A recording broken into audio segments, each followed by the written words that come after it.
And welcome back to Let's Play Fear and Hunger 2, Termina. For the last time in Marco's bizarre adventure, we're going to be heading back to the museum, and we are going to be heading into the area that we unlocked by solving that puzzle with the clock in order to see Ending A of the game. In order to get Ending A, all you need to do is connect all three telectroscopes. We'll leave this guy to his devices. And then access the area that the clock puzzle leads to. If you should solve the clock puzzle without connecting the three telectroscopes, you will not be able to go any further once you get into where the clock puzzle path leads to. So, my party for this is going to be Marcoh, Abella, and Osa. Abella is basically just going to be off DPS with Black Steel and some support with Healing Whispers. She's also going to use Pheromones to redirect any incoming attacks onto Marcoh, because he's pretty tanky, even with his Teratophobia. Osa is going to be building up his magical power with La Danse Macabre, and more than likely just wailing on enemies with Black Orb as he accrues more power. Black Glove is just there for flavor. I do not care if he dies, and in fact, if he does, I will just have Osa summon Blood Golems in his place, should that even be necessary. Everybody has pretty much innate double turns. I've got Small Things Amulets with the God of Fear and Hunger engravement. One thing to note is that there is actually one enemy we're going to come across that does not allow you to get double turns if you just have 16 agility. You need a little bit more than that to get it. Not that it's a huge deal, really, and he's probably not going to last more than a couple turns anyway because he has pretty low HP, but I just thought it'd be worth mentioning. Some last few caches of supplies. These vases have a pretty wide array of things you can grab from them. They seem to be on the higher end of the loot table. Sadly, we can't light any of these candles. I've actually been paying attention to it, and I'm not sure if the bug is that if you light candles too quickly in rapid succession, they don't take effect, or if some of the candles in this game are just like non-functional and they don't actually do what they're supposed to do. I've noticed that the candles in the orphanage basement have a pretty huge tendency to not actually restore your mind, nor do they seem to blunt mind loss by standing near them. That's neither here nor there, though. We're heading towards the White Bunker. This is the final dungeon, so to speak, of... I just need to check something real quick. Do I have a Book of Enlightenment? Yes, I do. It's gonna come in handy, because if I pull it off right, there's just a little thing that I want to show off. But we head over this way. Let's head into this side room right here. Just see what is in here. Any documents or anything? Does not look like it. Anything on the shelves? Well, you get an ornament lantern, so I guess that's something. Man, it looks like there should be something to read there. Oh, well. I know there's a second NLU reconnaissance report, but I don't know, let me see. So we can ping the other telectroscopes, and this just lets you know that they are indeed on. But yeah, there is a second NLU reconnaissance report, but it seems like, according to the wiki, it just spawns in randomly, depending on your playthrough, so not sure if I would have been able to get it in this, or if there was some misinformation about where they're located, but once the heavy blast door is down, we can enter the White Bunker proper. Uh-oh. The blast door just closed behind you. This dark bunker just became your tomb. And yes, once you enter the White Bunker, you cannot leave it, so make sure you are fully prepared here, that you have everything you could possibly need going into it, from healing items to various other supplies and equipment, because you're not going to get an opportunity to get any more. Well, okay, that's not necessarily true. There are some pretty good things we can get from enemies that we kill here. Just me or these rooms look a little familiar. This old site seems abandoned, but hey, isn't this the workshop we were in the dream sequence? Curious and curious. Looks like we got a little pinboard mess board here. Let's see, nothing useful to us. Looks like it's in a bit of a state of disarray, though. Not exactly on the up and up like, well, the relatively good upkeep it had in the dream sequence. Wonder how long this has just been sitting here. Alright, so we want to be careful here because... See that guy right there? That is a Bremen Flame Trooper. If you get in his sights on the field, he will unleash his flamethrower on you, and if you get hit with that in the field, much like how guns are much stronger on the field, the flamethrower will insta-kill you. Now normally I'd just take these guys out with a trench gun, but let's show off what he looks like in battle, and we will just unleash all hell on his arms to eliminate his ability to attack us. When he uses the flamethrower in battle, and jeez, those are actually some resilient arms, when he uses the flamethrower in battle, it does considerably less damage than it does on the field, dealing, what is it, about, it's maybe like 20 damage. I gave Osa the Sabbath, which, hey, the otherworldly damage of it actually does trip extra effectiveness on this guy, so that's handy. But yeah, it does light damage, and it inflicts burning, as you'd expect. Now, when you killed this guy, find Bremen gas mask and arm guards. This is the only guaranteed source of arm guards in the game. Note that we could saw his head off, but there are no imperfection circles or opportunities to use soul stones at this point, so it would not do anything for you to get that, so let's not even concern ourselves. I actually do want to hang on to some of my lucky coins here, just in case. Let me see here. Do have to be mindful of how much... Oh, I have more than enough booze. Never mind. I was gonna say I have to be mindful of how much booze I have, but Osa is in good hands here, because we've just got so much beer and vodka. I actually got really lucky with alcohol drops in this game. Hey, brain diagram document. Well, let's take a read of that. I'm surprised we're still getting some new documents to read as we get into the end of the game here. Where is that? Brain. The document page is one of many. You do not have the previous pages, so it's difficult to make out the full context of the document. The modern science and medicine is still limited in this subject. There is debate if science will ever be capable of calculating the necessary amounts of information. Human mind and soul, after all, are so complex that it's not quantifiable by any computer. Thus, it might not be possible to replace the logic even as the technology advances in coming decades. Likewise, it's also impossible for human mind to calculate the mathematical formulas in a conscious state. That's why it's necessary for the subject to be in lucid dreaming state at all times. That is when both conscious and unconscious mind are activated. That is when the processing power of the human mind is at its fullest potential. The subject will be hooked up to the electroscope, the engine, and the subject from the logic all together. The electronic signals that occur in the subject's brain are converted to ones and zeros, blurring the line between a human and a machine. Seems like a bit of a complex document describing how this logic project works. We actually don't have a good indicator of what that is. Here we can finally fight Bremen elite soldiers beyond the one that we just saw at the beginning of the game. Let me see. How do I want to approach this guy? These guys are actually kind of dangerous to approach because of... what is it? That bayonet arm has a high chance of delimbing. And I'm actually not sure how I want to approach this. They do have a pretty high amount of head HP. You know what? I'm going to actually have Marcoh, since we have so much alcohol, I'm actually going to have him stun this guy. And let's have Abella and Osa work the bayonet arm. The main reason we want to stun him is because of the riot shield, where he drastically increases his defenses if he gets a chance to put that up. Alright, so yeah, that's not too dangerous. And by stunning the shield, we should be able to prevent him from defending himself. Nope, never mind. I think I'd learn at this point that those end-of-turn effects just go off anyway. Oh, well. So let's just have Osa Black Orb his torso. And yeah, just look at how much your damage drops off when he gets that shield up. Nasty business. But it does not protect him from the overwhelming strength of Black Orb. And let's, yeah, just use another Black Orb. I'm like thinking maybe I should use Hurting, but I'm not sure if it would deal enough damage, so we'll just go for another Black Orb. That'll definitely finish him off. Awesome. And, Osa, I want you to down an entire bottle of vodka, because we have an excess of these. Marcoh can have a beer. We're hitting the end of the game, so let's use up all our liquor.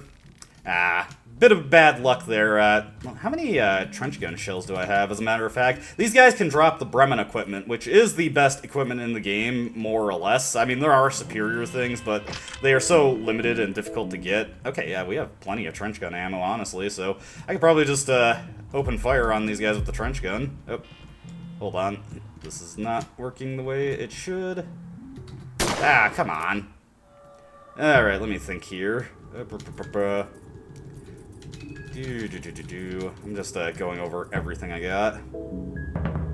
I wonder if Osa could defeat him just by doing a Black Orb on the head. I'm not 100% confident in that, so... Yeah, I'll just waste a trench gun shot here, and we'll just take out the arm, and then we'll have Osa start working the head with Black Orb.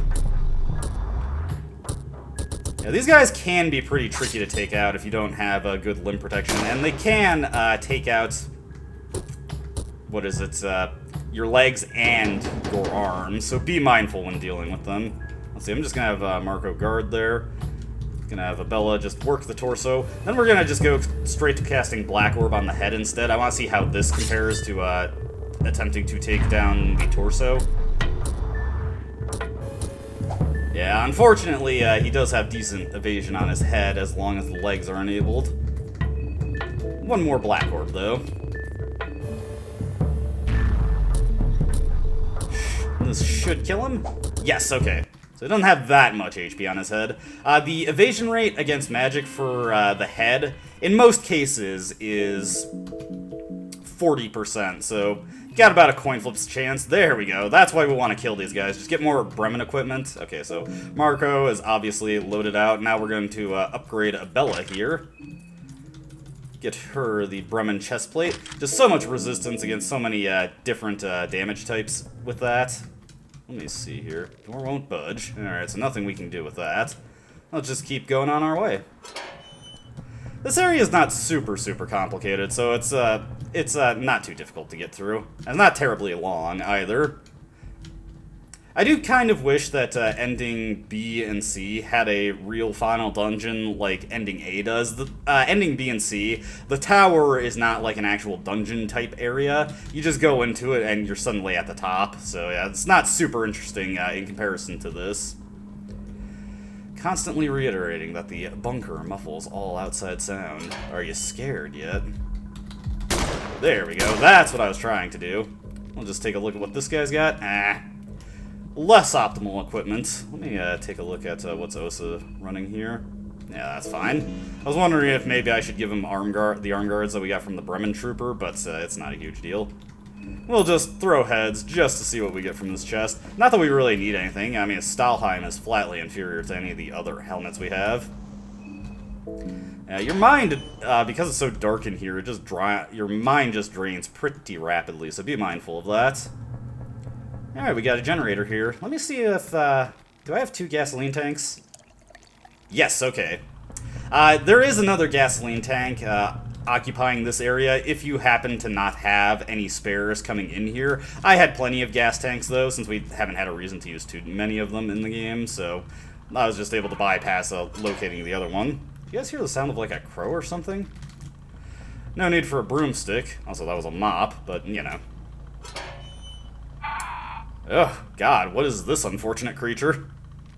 The bizarre creature is struggling just to live. Its breath seems heavy.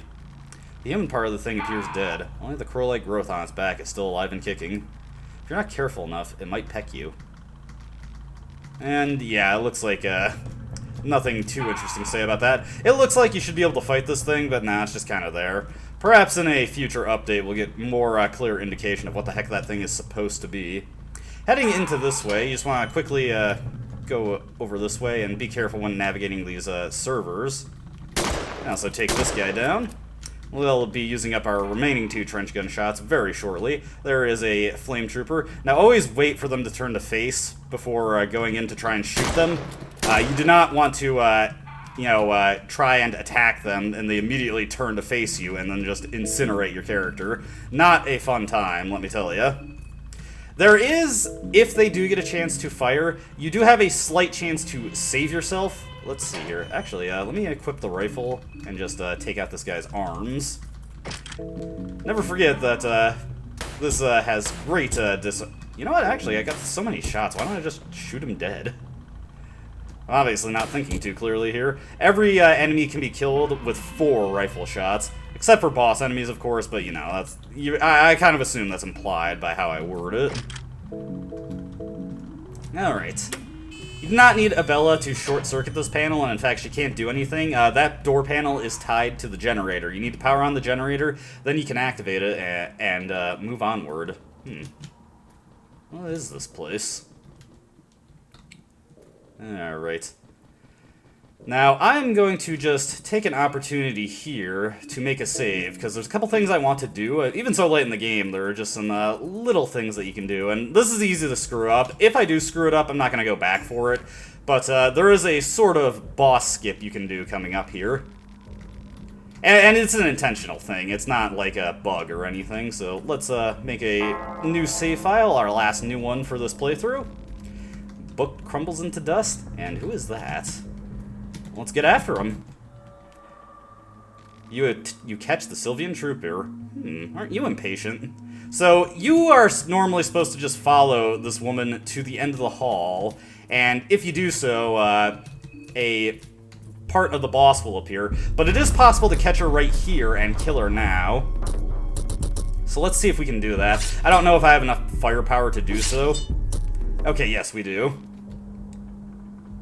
And yeah, this is a little silly, but the Sylvian Trooper doesn't exactly have any crevices in her body to hide any loot. Now I know what you're thinking, where the heck did this thing come from? Well, that's because we're not supposed to kill the Sylvian Trooper before she gets to the end of the hallway. If that battle were to last a turn longer, also, the backup she was supposed to get would show up. Now let's do this properly. And also, before you get into this fight, absolutely critical you have a Hardened Heart equip. If you do not have that, there is a very high probability someone will die in this battle, and you really have to pray it's not your main character.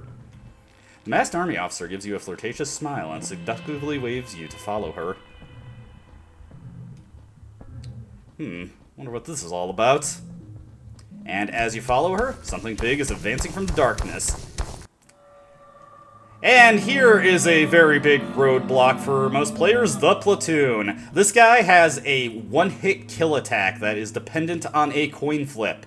And unlike every other coin flip attack in the game, you cannot dodge it. The only way to survive it, if you get hit by it, is to use the Hardened Heart. We're gonna start getting to work on attacking this guy. I want Abella to... actually, let me just look at Marco's skill list real quick. Does he have a counter stance? As a matter of fact, he does. You know what? I'm gonna throw that up. I want to show off the counter stance immortality build. I'm gonna wait for Osa to tick a level of La Danse Macabre before he starts going off with Black Orb. It's not critical that let me see. It's not critical that we get pheromones to work on the first turn. I can cast it a couple times. It takes a couple turns before the boss launches his counterattack. The Sylvian Trooper, for her part, she will just attempt to whip your characters with, well, her whip. She can cause bleed, but otherwise it's not terribly threatening. Now that that's taken care of, if you want to, you can kill the Sylvian Trooper to get rid of her whipping, but it's not really a big deal. It does cause the Platoon to lose focus for a couple of turns and not use his insta-kill attack. We're probably going to see that now, but it's going towards Marcoh, who has the Hardened Heart equip, so as long as he has enough HP, or more than one hit point, he will survive an attack of any damage, regardless of if it's the failed coin flip attack or the successful coin flip attack from the Platoon. And with counter stance and the Leechmonger ring, he'll immediately launch a counterattack and heal himself up to over 1 HP, allowing himself to survive another fatal attack. So that's one of the big immortality builds of this game. One thing to note about the Platoon is that it actually does have a 5% evade rate. So if you are attacking off of standard melee accuracy rates, it is actually very possible for your counterattack to miss, so be mindful of that. And now that Osa has built up some power, we're going to start firing off Black Orbs. There we go. Yeah, some good damage there. Once LDM maxes out all the way, it's just going to be ridiculous amounts of damage. One of the strongest builds in the game. And there we go, got rid of the whip. Do your thing, idiot! Order charge, and she just has to slap the Platoon. Here comes its coin flip attack, and this is basically what you want to use the remainder of your lucky coins on in this game. If you fail the coin toss, he does the Platoon charge, which is basically just a normal attack, does 30 damage. Not anything too scary. If you, or I'm sorry, did I say fail? I meant if you succeed, and if you fail the coin flip, he uses Mortar Shell, an attack that deals like 400 damage or something. Nothing you could ever possibly hope to survive, so you need to have some means of surviving fatal damage, whether it be the Sisu skill from August's Tormented Soul, or more commonly the Hardened Heart, which, you know, you can just buy, and it's pretty easy to get, and it's always active, so it's a lot better. The Platoon actually does not have a break value, so his we do have to deal the full amount of his HP in damage, which is 10,000, I believe. But we've pretty much got this fight in the bag, so we don't really have to concern ourselves. The Sylvian Trooper is now just a complete pushover. We're going to be able to launch double attacks this turn. Very easy fight once you know how to survive the Mortar Shell. And of course, if you have tons of lucky coins, you can just, you know, do some gambling and see if you can survive it that way. It's not really a big deal. Oh, that's unfortunate. There's that 5% evade rate kicking in. Man, just look at that damage from the Adrenaline Rush and the just full power of the Sergal Spear.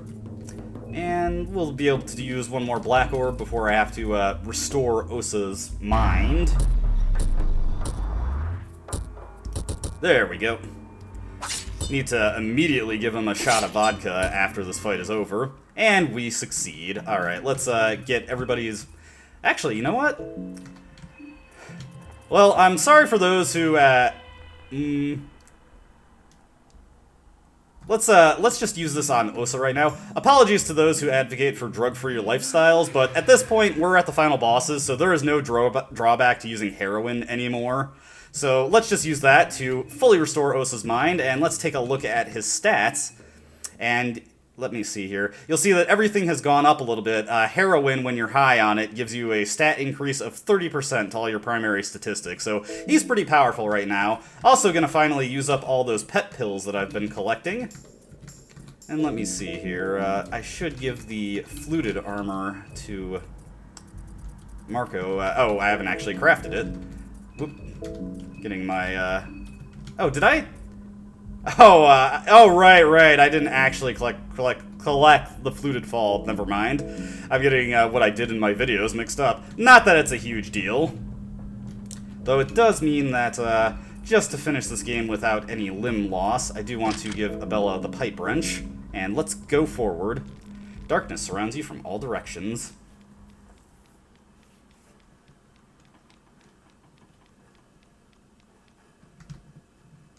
And then, just after a little bit, your head hurts. You feel like you're losing your mind. Finally. And if you look closely, you'll notice that a lot of these people at these tables are the new gods from Fear and Hunger 1. The reigns having ended, and they're just in the Hall of the New Gods now. Hey, it's the Kaiser!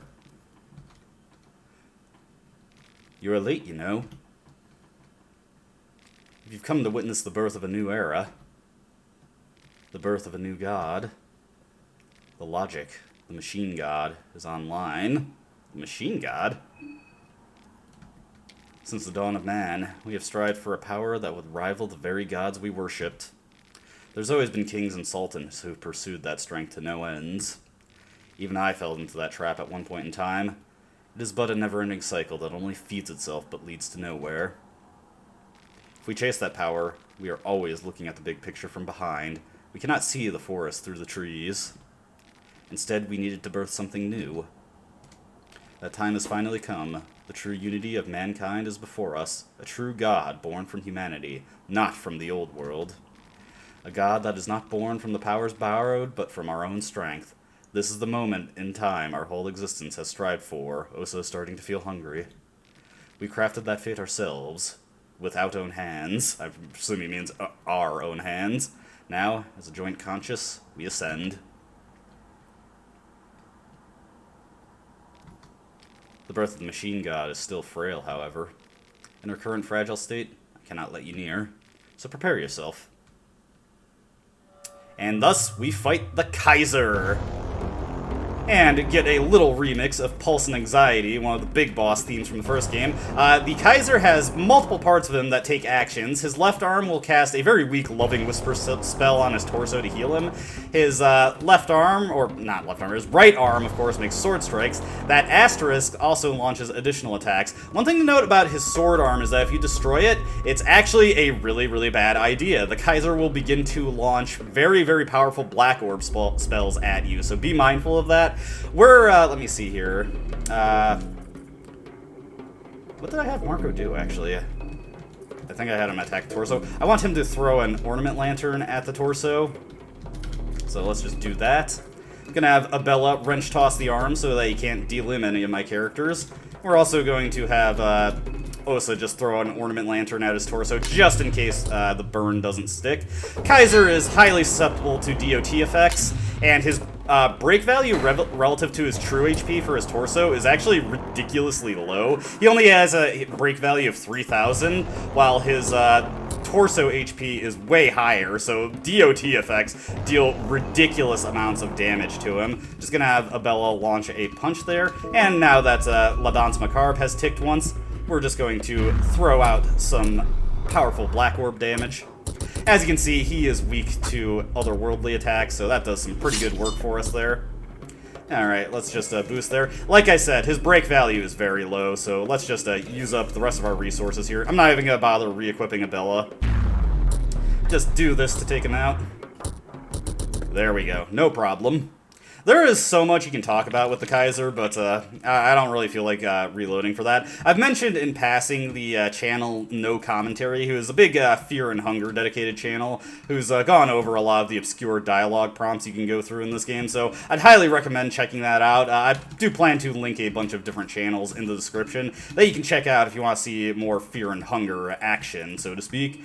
Now that we've defeated the Kaiser, I wasn't sure if Osa's heroine status would last through the cutscene, which is why I didn't give everyone the heroine boost before fighting the Kaiser. I'm not exactly sure how long the heroine state lasts. I know that when you have it within battle, it's never going to wear off and turn into withdrawal, but as for how it actually ticks out in the overworld, I think it's tied to real time when the game is not paused, but if anybody knows for certain how that exactly works, please let me know. With everybody high out of their minds, full on their mind, we're ready to go into the white womb of logic.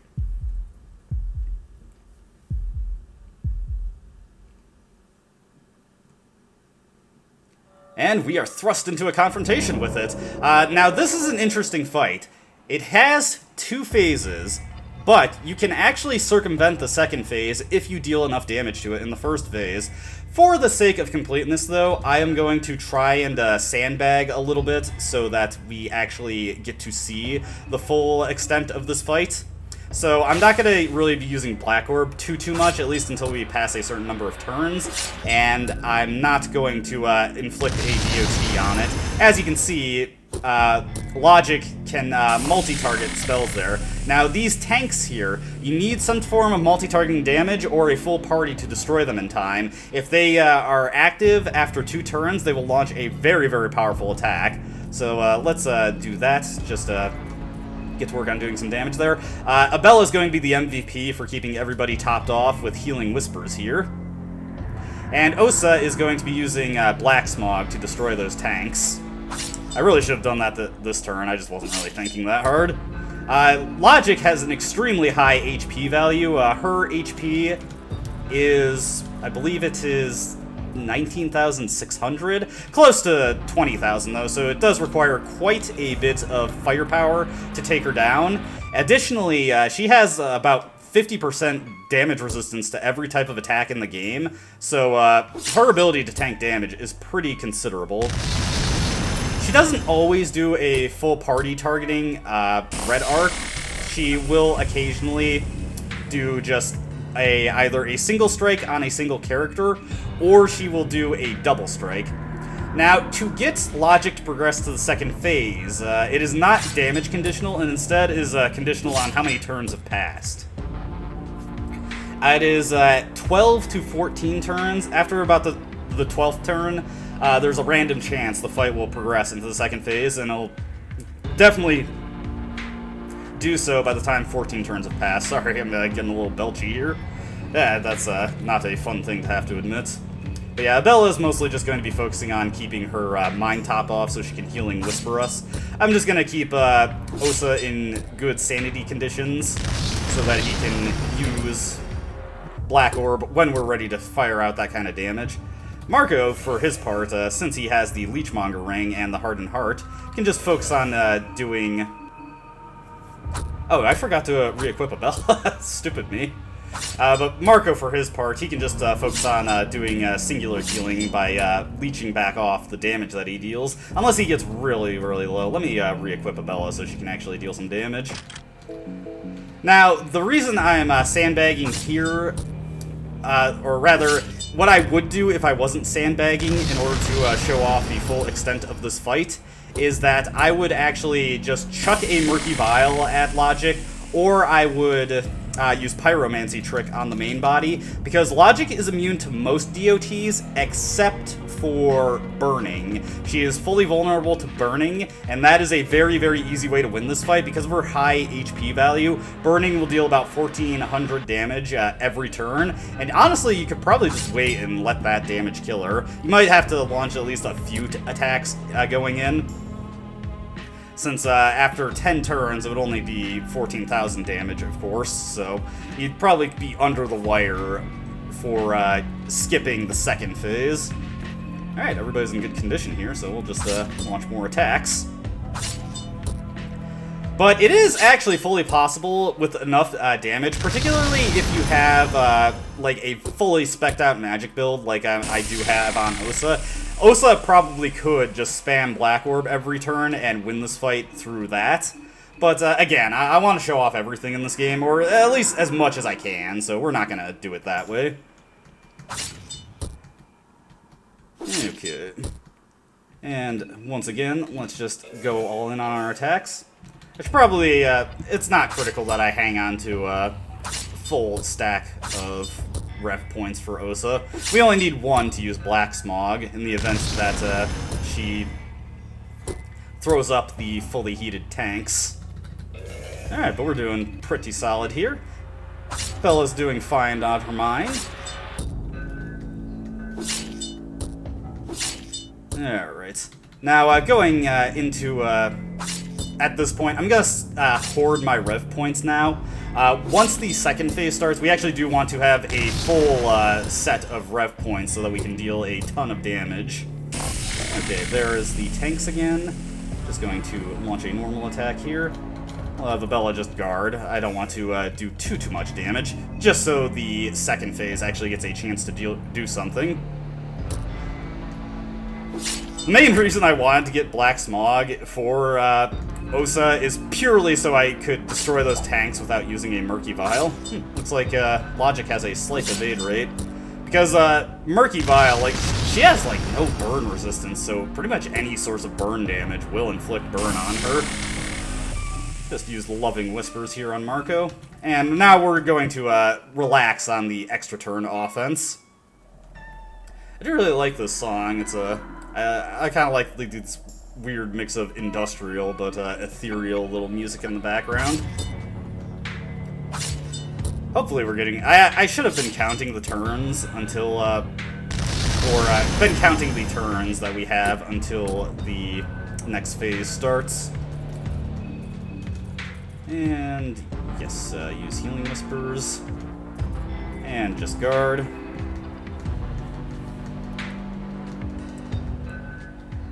Yeah, unfortunately, I don't really have much to say about the fight at this point. This is definitely one of the longer fights in the game, so it's pretty easy to run up on things to actually say about it. Just use a Wine Vial on Abella here. Not that it really matters, since this thing doesn't do any mind damage, but, you know, just keep it in mind. I should also note that when the second phase does start, that Logic's HP that she had in the previous phase carries into it, so it's not like this is a complete waste if we do let the fight progress to the second phase.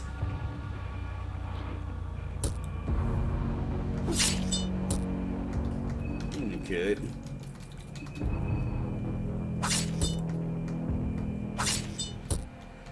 I do appreciate that Black Kalev is hanging in there, and we managed to avoid suffering any limb damage throughout this game. At least, not counting that time where I walked over the bear trap like an idiot. But, you know, actually, no, I don't want to do that, so let's just have Marcoh loving whispers himself. And then, once again, sandbag. We should be getting close to the second phase now. Only a little bit more offense to go. Alright. It is nice when we get those crits. Crits are actually, I never really went over crits, but crits are ridiculously powerful in this game.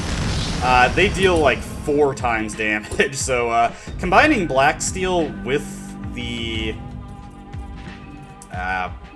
Yigatsu Talisman does result in some pretty stellar damage, so it's definitely a good thing to give a try.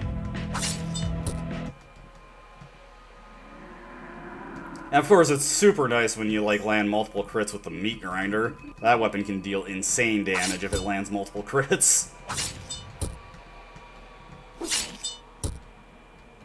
If you're wondering what determines crit rates in this game, every weapon just has a set crit rate. There we go. The basic thing, or the basic crit rate for most weapons is like 20%. Okay, so let me see here. So be mindful. There's a bit of a layering bug right now where the hands are invisible, but be mindful that there are hands of destruction here. Alright, so I believe the pheromones effect should still be in effect on Marcoh, so when the main turns are happening, I'm going to have him guard, because logic at this point actually does do some pretty significant damage. Let's see. And we're just going to launch a full assault on the Hand of Destruction, just try to get it out of here right away, because it is additional damage we really don't want to deal with. The main body of logic will now start using Moth Swarm, an attack that does like 6 hits of 10 damage, so it can chew through your characters. And at this point, I'm just going to now disregard my reservations about using burning and just inflicted on her now, so we'll throw the Murky Vial. The Hand of Creation is much less threatening. It only does weak healing for the main body, which we can absolutely outpace with our damage. Yeah, let's take a look at how much this actually does for it. Yeah, nothing at all. I honestly don't even know why it bothers. Now, as you can see, the damage dealt by Moth Swarm does get healed back to logic in full. So it looks like the burn DOT didn't stick, so we're just going to throw more Murky Vials at her.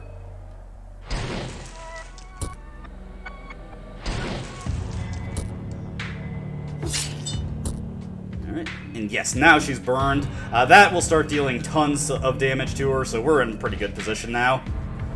Like I said, though, the damage we've dealt up to this point does carry into this phase of the fight, so we should be pretty good to kill her relatively quickly. Not even going to concern myself with the Hand of Creation, it's just a complete non-threat. I do want to guard, though, because the damage that Moth Swarm can do can be pretty heavy. And, oh right, he's out of mine, so Osa's just gotta take a quick siesta, drop some alcohol on himself. Hold on, guys, I believe, trust me, I'm still contributing, Okay, and do another Black Orb. Nice, love it when I get those crits. Yeah, the Black Steel has one of the highest crit rates in the game. I believe it's around 30% is its crit rate. So very solid damage that it does.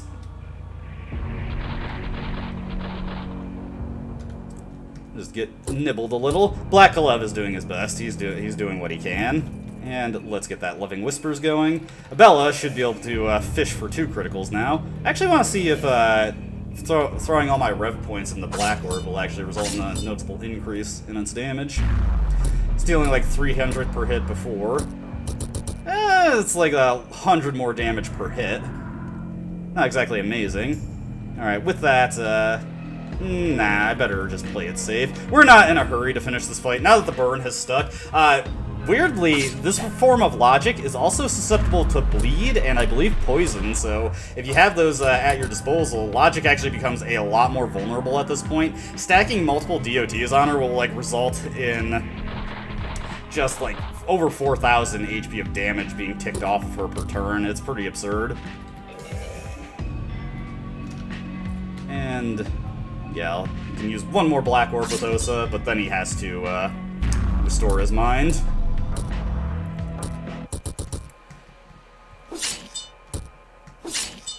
Yes, there we go. Marco's party was victorious, and we have defeated Logic. Osa's at the edge of his sanity, but that was the final boss fight, so his panophobia does not matter now. Who is this? The Conscience of Consensus. Just an avatar for the stream of thought. Join me in the Promised Land.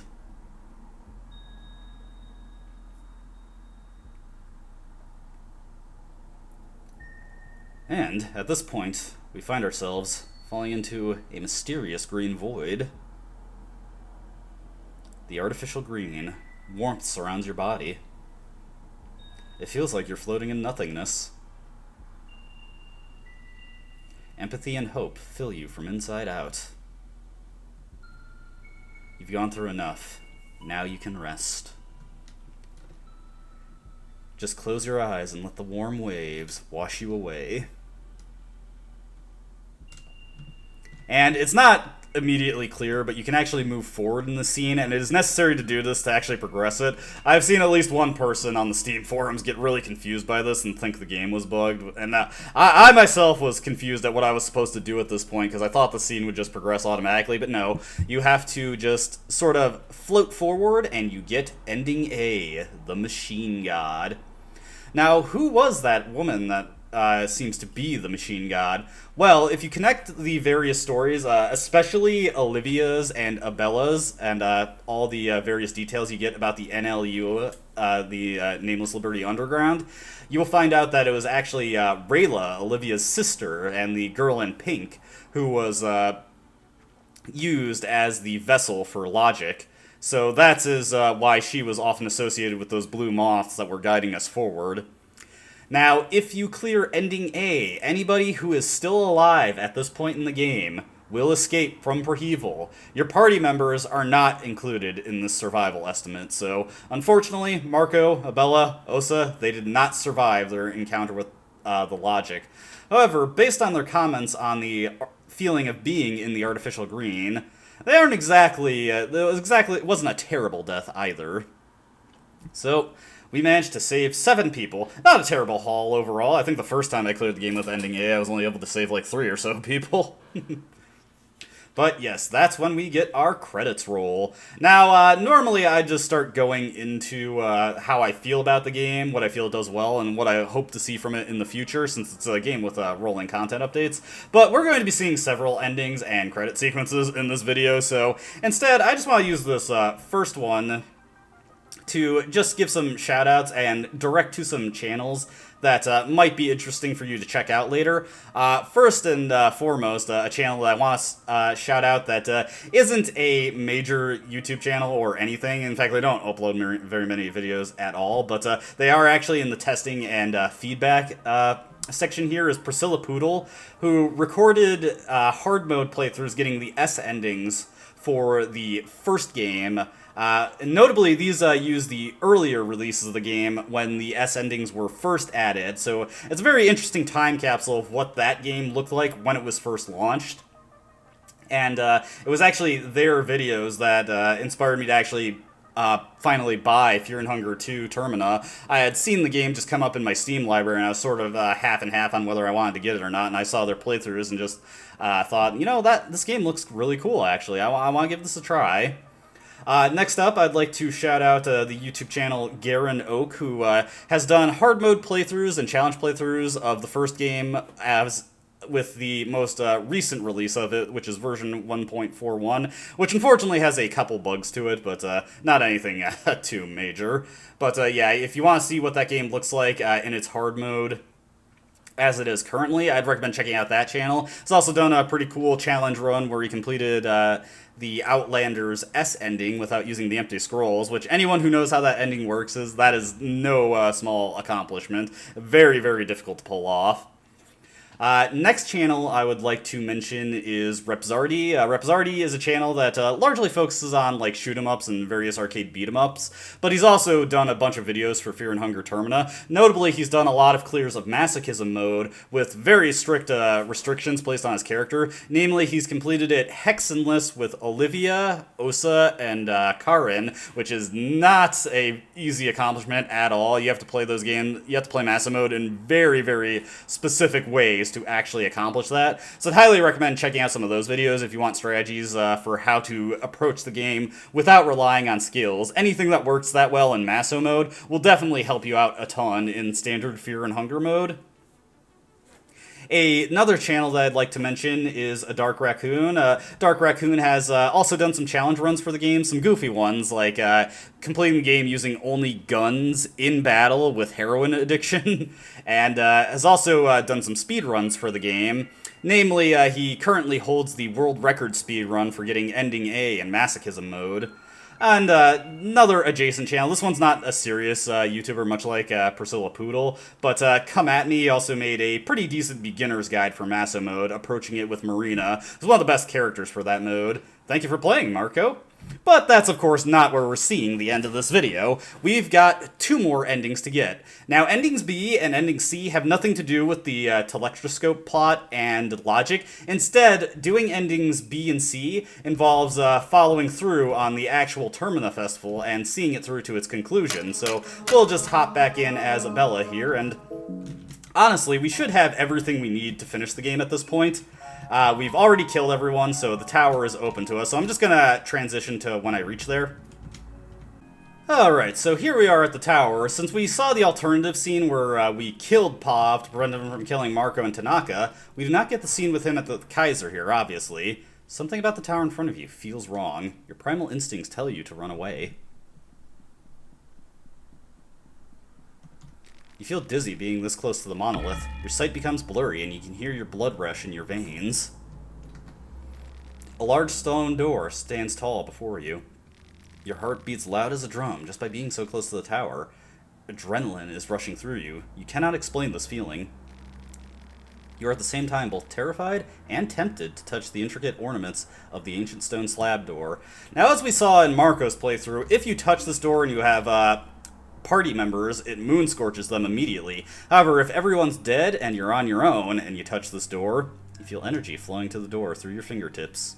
You feel euphoric. The door opens for us. Now we can access the tower. Do these statues say anything? There's something written here, echoing the words of the darkness to vouch for the candor of their message. The stairway to the Court of Rare is granted only for the ones who take part in the Festival of the Moon.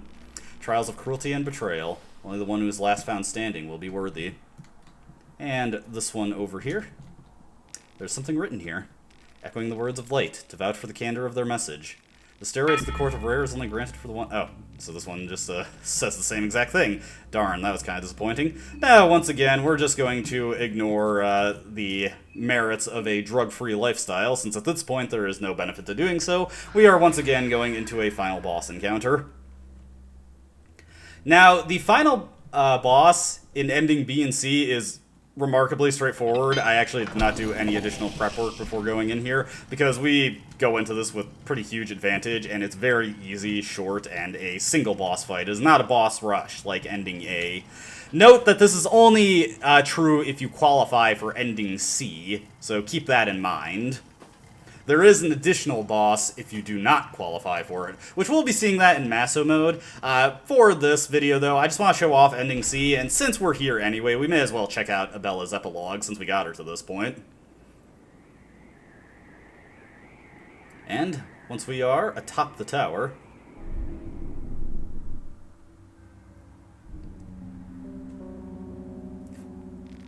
you're finally here. Perkeel grants you in a monotonous voice. Congratulations of the highest degree. I bow to your talents. You are the last survivor of the 14. You managed to excel where the others have failed. It is truly a remarkable feat. A Herculean task, even. You are the champion of Termina, the festival to end all festivals. I did what I was asked. Now what do I get? Ah, yes. As promised, you're entitled to the grand prize. You're not sure if Perkeel is talking about prize or price here. A peak to grandeur and a chance to reach for the illustrious heights. What does that even mean? I think explanations are finally in order. The moon god Rare is gone. I apologize for such an unpoetic manner of speech, but what you see in the sky is just a barren stone floating slowly in space. The Festival of Termina is Rare doings, that much is true, yes, but those powers are but faint traces left of his existence. So yes, Rare is not in the world anymore, much like Rogaroth, Sylvian, and all the other old gods, he has left. Rare, much like the other older gods, left this world a long time ago. You might still be able to harness some of their powers, but like the festival, it is just a faint voice from the past that grants you those gifts. Maybe that is evidence of their true strength, that even in their absence, and in some cases death, their powers still linger in this world. But without the consciousness behind these powers, their traces are nothing more than any other force of nature. That force is not there to help you, to harm you, or to be worshipped by you. It just exists. That leads me to you. Humans, the common people desperately putting their faith on these obsolete powers, they are ultimately alone in this world. There's no one looking after you if you were to return to that world. No one looking after you, but plenty of forces ready to exploit you down to the bone.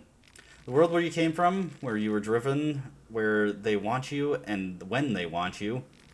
You are just another pawn in the greater scheme of things, just another fool led by the so-called new gods, who are nothing more than dirty little sinners, just like yourself.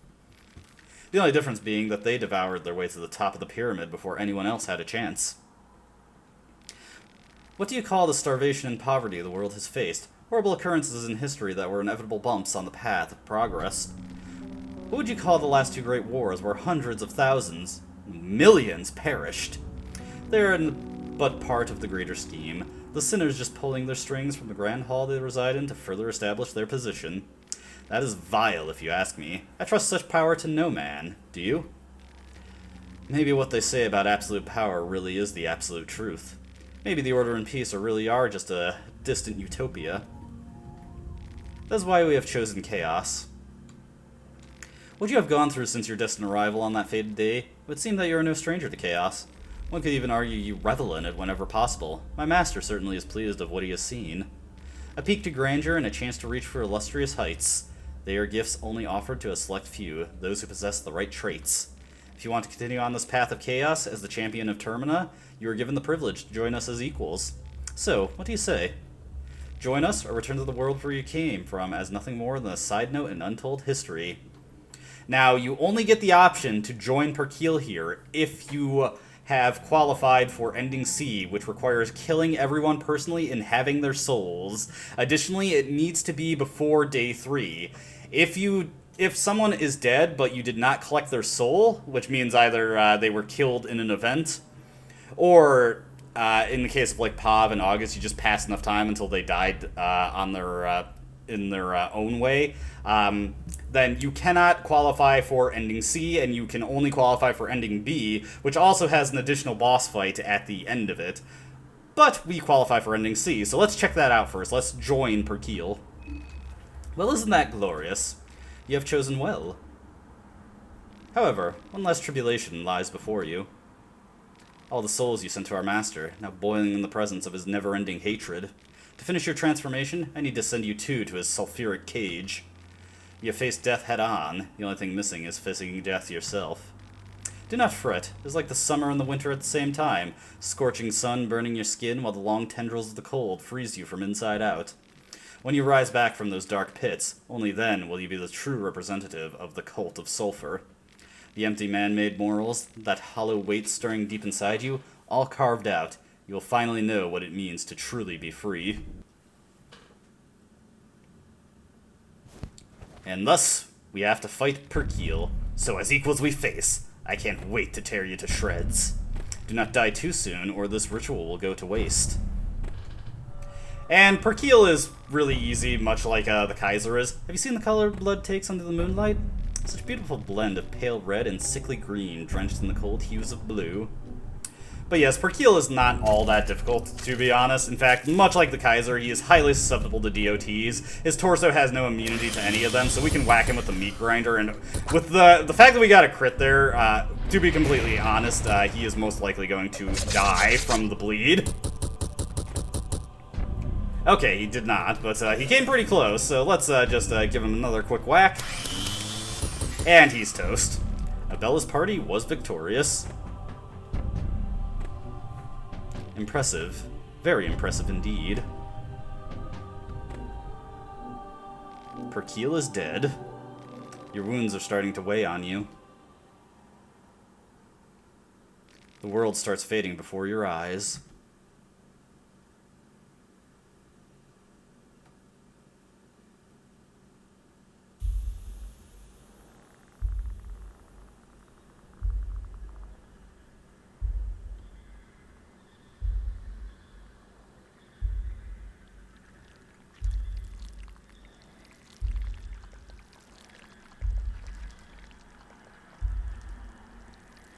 And thus we have Ending C, the Sulphur God. It's actually not 100% clear what happens in that ending. Some people believe that your character actually becomes the Sulphur God, also not a single soul returned from this trip, while others say you simply witness the return of the Sulphur God to this world.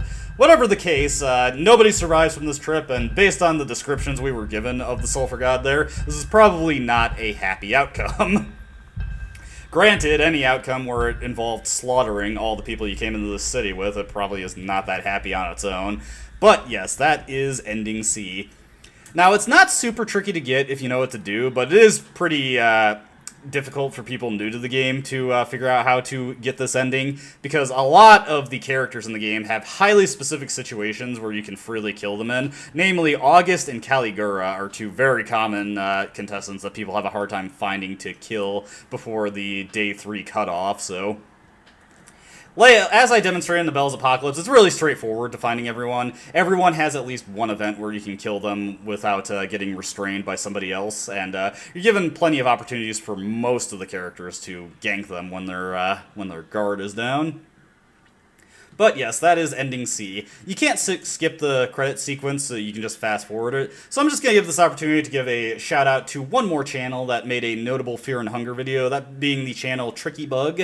They actually recorded a no-save run of Masso mode using Abella, which I thought was very impressive. It was also pretty close to Hexenless as well. They didn't use the Hexen until the very end of the game, so it's pretty impressive. They did luck out and got a Salmon Snake rune, so it wasn't... there was some good luck that helped them do that. But it was still a very big accomplishment. I'm not trying to underplay it. I was so tempted to ask them like what their strategy would have been if they didn't get the Salmon Snake rune, which I'm sure they had a backup if they didn't. With that done, let's get back into Abella's playthrough again and see what happens if we take a different option at Perkeel's offer. Alright, so here we are back at the major choice, and here, let's pump Perkeel for some more information. Of course, we could reject him outright, but let's ask him about his master. My master, yes. I know it sounds redundant to trade worship of one god to another, trading snake oil for quack remedy. But my master promises freedom. Freedom like you never even knew existed. I know you yearn that. I can see it in your eyes. You wouldn't be standing here otherwise. Deep down you know that you never can feel fulfillment. There's always something gnawing at you at the back of your head. You could have all the riches in the world, a harem of 50 lovers, admiration and respect, yet that hollow echo would still emanate from within. Answer me honestly, have you felt true joy since you were but a naive child? I do not mean a brief moment of happiness, but real joy, one that shines through even during your darkest hour. You do not need to answer. I know the answer. Humans were born to suffer. They possess the eternal hunger that will never be satisfied. To fool themselves, they came up with rules and routine to help pass the time, an artificial sense of achievement, self-defined attributes to determine who is good, bad, successful, or a failure. Living in a cage of their own making. If you live in a cage, you are never free. You need to tear that prison down, brick by brick. You must strip yourself of man-made morals and ethics. The rules and routine to pass the time, you must stop passing the time and jump straight to the end. Death awaits at the end, your only salvation. Witness death, deal death, and finally experience death. That is the only way. You do not want to go back as an empty shell. Join us, or return to the world from whence you came. I wonder if we can still keep pumping in for information. I haven't really explored any of the options here. You haven't answered what it is that you do. The Moon God.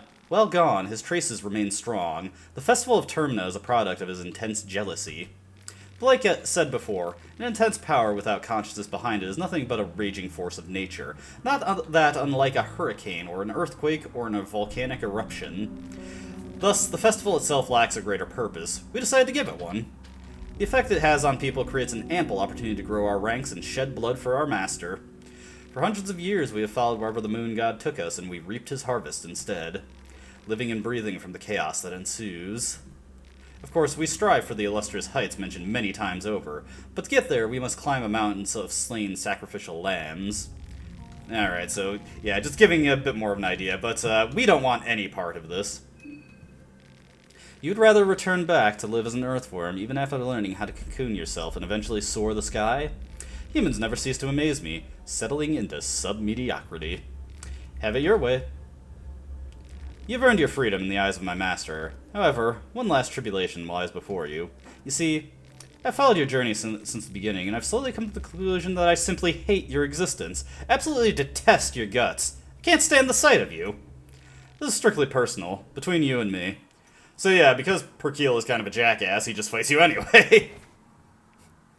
Have you seen the color blood takes under the moonlight? Such a beautiful blend of pale red and sickly green drenched in cold hues of blue. This time around, I noticed that his lunar meteorite hit kind of hard, so I just gave myself a M defense boost from the Purifying Talisman, but otherwise, fight's exactly the same. Now, I've mentioned it several times. You have a different thing to worry about. Jeez, that barely did anything. Never mind, that was completely a waste of my time. But yes, this fight remains more or less the same. If you qualify for Ending C. If you don't qualify for Ending C, there will be an additional fight after this one, so keep that in mind. It's not a terribly difficult one if you have the right skills for it, but it is just something to consider. Impressive. Very impressive indeed. Perkeel is dead. And there would actually be an alternative animation that plays out for his death, should you have not qualified for Ending C.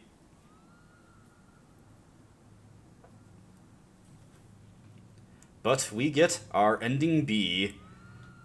The somewhat, something of a misnomer, Day 4. This ending, of course, as we can see, can be gotten on Day 2, so not exactly the most accurate name for it. It makes more sense if we were playing on Maso mode, or if we let the game actually go to Day 3.